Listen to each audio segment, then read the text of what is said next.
হয়ে গেছি, একটু সিঁদুর পরবো, এক্ষুনি হয়ে যাবে। বন্ধুরা আজকে যাচ্ছি হচ্ছে মায়াপুরে, দেখাবো তোমাদের ঘুরে।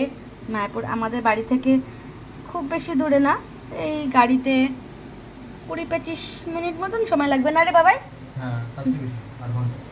এই আধা ঘন্টা মতন সময় লাগবে, খুব বেশি দূরে না। আমাদের সবারই প্রায় হয়ে গেছে, শুধু দীপকদা এলেই বেরিয়ে পড়বো। গাড়ি বার, দীপকদা চলে এসছে? ঠিক আছে, আমি তাহলে একটু শুধু আমার ব্যাগটা গুছিয়ে নিই, তাহলে হয়ে যাবে।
মন্দিরটা দেখো, খুব সুন্দর মন্দিরটা, চারিদিকের পরিবেশটা খুব, মনটাই খুব ভালো হয়ে যায়। চারিপাশে দোকানপাট।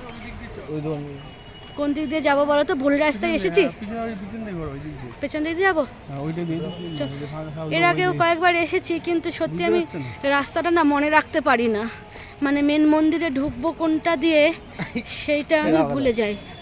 যখন এসেছিলাম এরকমই কোনো একটা দোকান থেকে আমি এই ড্রেসটা কিনেছিলাম, যেটা আমি পরেছি, গুপি ড্রেস না কি যেন, যাই হোক একটা বলে, বেশ ভালো লাগে। যা তুই সামনে যা, আমার ছেলেকে একটু দেখায়, ও ভীষণ লজ্জা পাচ্ছে, কি বলে ও। এরকমই মন্দিরের আজকে আরতিটা দেখার ইচ্ছা আছে, যদি ওখানে ভিডিও অ্যালাউ থাকে তাহলে ওখানকার ভিডিওটাও একটু করব। আর যদি ওনারা বলেন যে ওখানে ভেতরে মানে মোবাইল অ্যালাউ না থাকে তাহলে তো হবে না, তাহলে আমরাই দেখব, দেখে চলে যাব। এই হলো ব্যাপার। এটা ভীষণ ভালো লাগছে, খুব সুন্দর পরিবেশটা, সত্যিই ভীষণ ভালো, খুব মনটা ভালো হয়ে যায়, শান্ত স্নিগ্ধ পরিবেশ। আর আরতির সময় তো আরও বেশি ভালো লাগে। এর আগেও এসেছিলাম, তখন আরতিটা আমি দেখেছিলাম, আমার ভীষণ ভালো লেগেছিল। একবার আসলে বারবারই আসতে মন চাই, এতই ভালো জায়গা এটা। কিন্তু সব সময় সত্যি সময় হয়ে ওঠে না আসার, আর আমার হাজব্যান্ড তো বাইরে থাকে, ও সব সময় আসতে পারে না, আর একা একা আসতে তো ভালোই লাগে না।